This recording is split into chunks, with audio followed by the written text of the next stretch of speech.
Subscribe to my channel Dhule Express News. Subscribe now, press the bell icon and never update. Mill परिसरात अपक्ष उमेदवार माजी आमदार राजवर्धन कदमांडे यांची जाहीर सभा संपन्न। शहरातील दाट लोकवस्ती आणि कष्टकरी कामगारांसह उच्च शिक्षित मतदारांचा संमिश्र भाग असलेला मिल परिसरात गेल्या काही दिवसांपासून विधानसभा निवडणुकीतील उमेदवारांनी प्रचाराचा धुराळा उडविला आहे। दररोज विविध उमेदवारांच्या सभा या ठिकाणी होत असून मिल परिसर ढवळून निघाला आहे। आज संध्याकाळी 7 वाजता अपक्ष उमेदवार राजवर्धन कदमांडे यांची चितोड नाक्यावर चौकात सभा संपन्न झाली। या सभेला परिसरातील दिग्गज मंडळींसह सक्रिय कार्यकर्त्यांचा सहभाग दिसून आला। मतदार या ठिकाणी मोठ्या संख्येने उपस्थित होते। मिल परिसर हा आजवर झालेल्या विविध निवडणुकांमध्ये निर्णायक ठरला आहे। येथील मतदार आमिषाला नव्हे तर विकास कामांना प्राधान्य देणारे असल्याने या भागातून होणारे मतदान हे निवडणुकीतील उमेदवारांचे भवितव्य ठरविणारे असते। त्यामुळेच विधानसभा निवडणुकीतील प्रमुख उमेदवारांनी या भागात प्रचाराचा जोर वाढवून मतदारांना आकर्षित करण्याचा प्रयत्न चालवला आहे। सभेदरम्यान केलेल्या विकास कामांचा पाढाही या ठिकाणी वाचण्यात आला। आज सायंकाळी या सभेत होत असलेल्या अपक्ष उमेदवार राजवर्धन कदमांडे यांनी यावेळेस मिल परिसर अनेक विकास कामे केली। त्यामुळे साहजिकच या कामांचे श्रेय घेण्यासाठी म्हणून नव्हे तर अशाच प्रकारचे आणखी विविध विकास कामांकरिता या भागात काम करता यावे म्हणून मतदारांनी मतदान करावे असे आवाहन देखील राजवर्धन कदमांडे यांनी सांगितले। आजवर मिल परिसरात मोठ्या प्रमाणात रस्ते पक्के झाले असून शाळा नंबर 28 च्या जागेत पाण्याची मोठी टाकी उभारली गेली आहे। अभ्यासिकेसह व्यायामशाळेची निर्मिती या ठिकाणी करण्यात आली। श्रीकृष्ण मंदिराच्या उभारणीसह मिल परिसरात असलेल्या महापालिकेच्या मोकळ्या जागावर उद्यान उभारून परिसरातील नागरिकांचे हक्काचे विरंगुळा स्थान करून दिले आहे। भविष्यातही अशीच कामे करायची असल्याने मतदारांनी मतदान करावे असे आवाहन अपक्ष उमेदवार राजवर्धन कदमांडे यांनी केले। सदर फुगा या चिन्हावर बटन दाबून प्रचंड मतांनी विजयी करा असे आवाहन राजवर्धन कदमांडे यांनी केले। सदर या सभेत राजवर्धन कदमांडे, मोहन नवले, रवींद्र बापूजी शेलार, बंटी मासुडे आदी सर्वच पदाधिकारी यावेळेस उपस्थित होते। तसेच मतदार बंधू भगिनीही या ठिकाणी मोठ्या संख्येने उपस्थित होते। उघडली गेली आणि 20 मताने मी त्या निवडणुकीत 99 ला पराभव झालो। पराभव झाल्यानंतर मी नावमेद झालो नाही। मी या शहराच्या जनतेच्या सुखादुःखात मी सामील झालो। माझ्या राजकीय शक्तीनुसार, कुवतीनुसार जे काही करता येईल ते करण्याचा नेहमी मी त्या काळातही प्रयत्न केला। मोहन गौरवरे यांनी सांगितलं की कैलासवासी मनोहर भाऊ पाटील यांची आठवण सांगितली।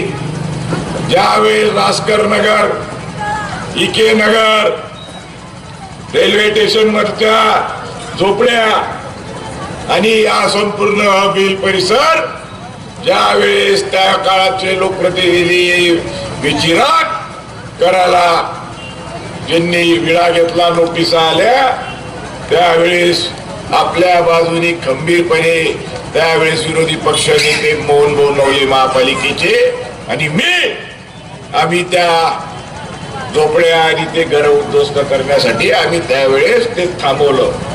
त्यावेळेसचे गृहाला जोडणारा काजवे बांधला।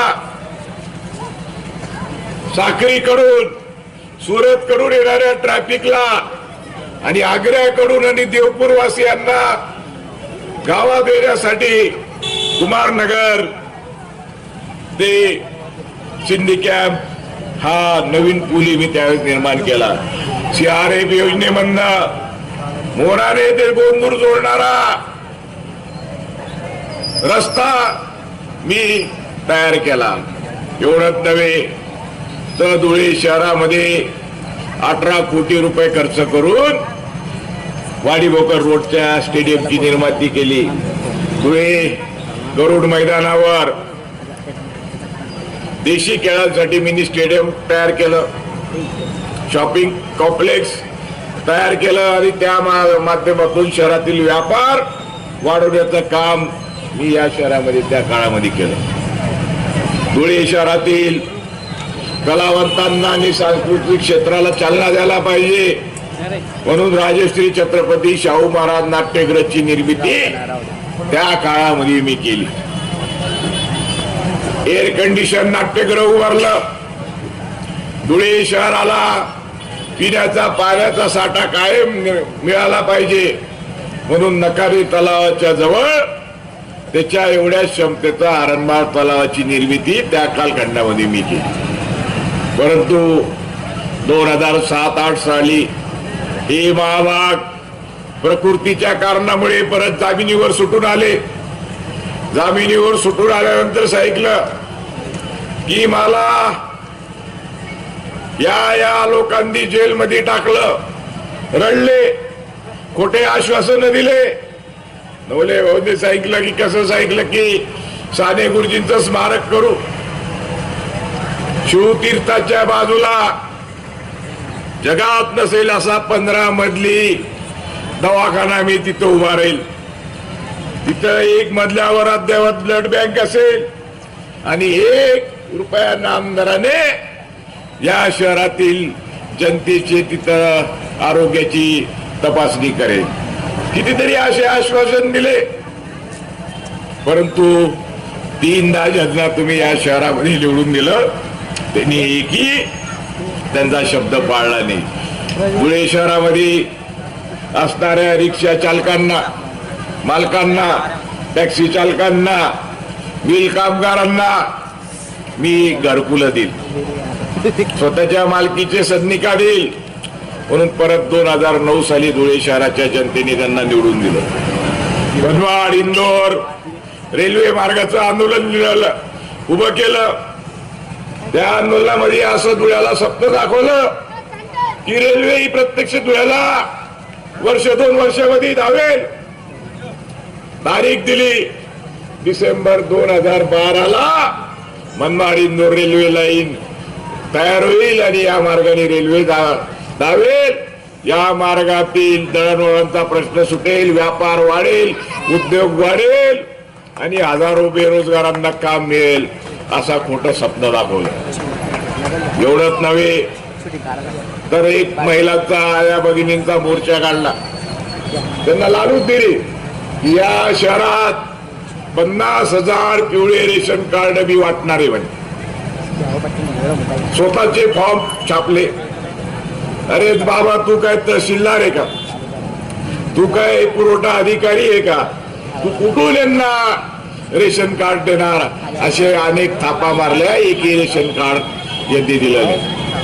तुमच्या या माऊलींच्या भांड्या कुंड्याचं काय झालंय तुम्हाला माहितीये.